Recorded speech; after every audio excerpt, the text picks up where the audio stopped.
चलिए बुलेटिन में बढ़ते हैं आगे।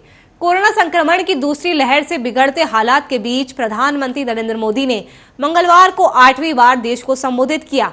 उन्होंने देश को लॉकडाउन से बचने का संदेश दिया, साथ ही राज्य सरकारों से इसे आखिरी विकल्प के तौर पर इस्तेमाल करने का आग्रह किया।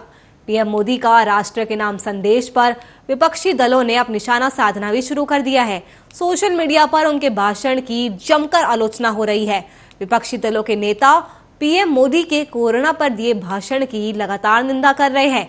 नेताओं ने कहा कि देश को इस वक्त आपके भाषण की नहीं बल्कि ऑक्सीजन की जरूरत है। आपको बता दें कि पीएम मोदी ने अपने 19 मिनट के संबोधन में कहा कि लॉकडाउन से बचने की भरपूर कोशिश करनी है और माइक्रो कंटेनमेंट जोन पर ध्यान केंद्रित करने की आवश्यकता है ताकि लॉकडाउन जैसे हालात ना बने। नेशनल कॉन्फ्रेंस के नेता उमर अब्दुल्ला ने कहा कि पीएम मोदी का भाषण कुछ अलग ही अंदाज का था। पिछले साल कोरोना की पहली लहर में केंद्र ने सब कुछ अपने हाथों में रखा था। यहाँ तक कि लॉकडाउन भी केंद्र सरकार की ओर से ही लगाया गया था, लेकिन एक साल बाद कोरोना की दूसरी लहर को नियंत्रित करने की जिम्मेदारी राज्य सरकारें और मोहल्ला समितियों पर डाल दी गई है। आखिर एक साल में ऐसे कैसे बदलाव हो गया? तो कल ही आपको बता दें, रात को 8:45 पर पीएम मोदी ने देश को संबोधित किया था। जब से कोरोना की दूसरी लहर देश में आई है, उसके बाद पीएम मोदी का ये देश के नाम पहला संबोधन था।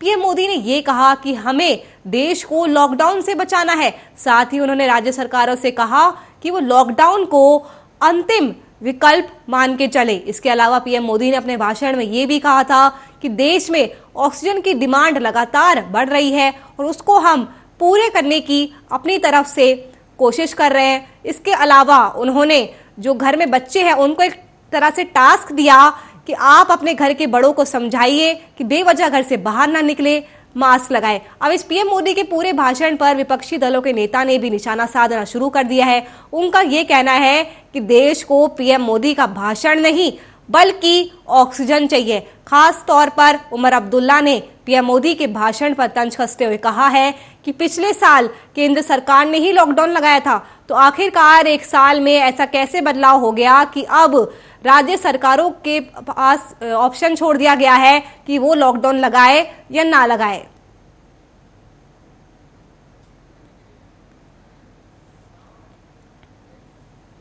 दिल्ली सरकार लॉकडाउन के दौरान प्रवासी, दैनिक और निर्माण कार्य में लगे श्रमिकों की भलाई के लिए प्रतिबद्ध है। सरकार ने लॉकडाउन में उनके रहने, खाने पीने, कपड़े और दवा इत्यादि की व्यवस्था के लिए जरूरी कदम उठाए हैं।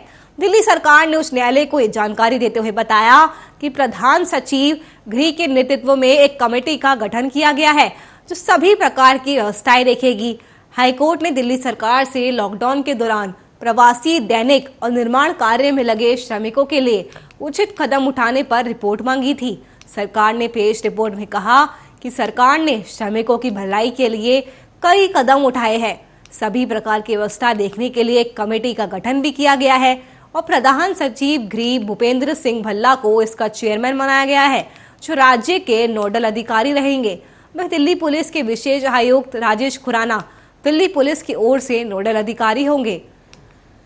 कमेटी में आयुक्त श्रम को सदस्य सचिव, प्रधान सचिव श्रम सदस्य, शिक्षा निदेशक सदस्य, विशेष सचिव वित्त सदस्य, रेवेन्यू उप सचिव सदस्य इत्यादि शामिल है।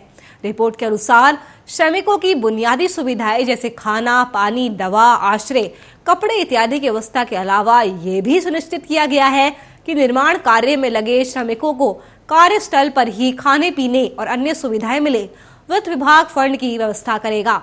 तो आपको बता दें कि जब से दिल्ली के सीएम अरविंद केजरीवाल ने ऐलान किया है कि दिल्ली में लॉकडाउन लगेगा, तभी से ही मजदूरों का पलायन लगातार जारी है। उसी पर जब हाईकोर्ट ने सुनवाई की तो उसने सरकार से पूछा कि आपकी मजदूरों को लेकर क्या कुछ तैयारी है, तो उसको लेकर सरकार का कहना है कि हमने मजदूरों के पलायन को रोकने के लिए, मजदूरों के लिए अच्छी व्यवस्था बनाने के लिए कमेटी का भी गठन किया है। साथ ही उनको आर्थिक सहायता देने की भी बात कही है। मजदूरों को दिल्ली सरकार 5-5 हजार रुपए देगी।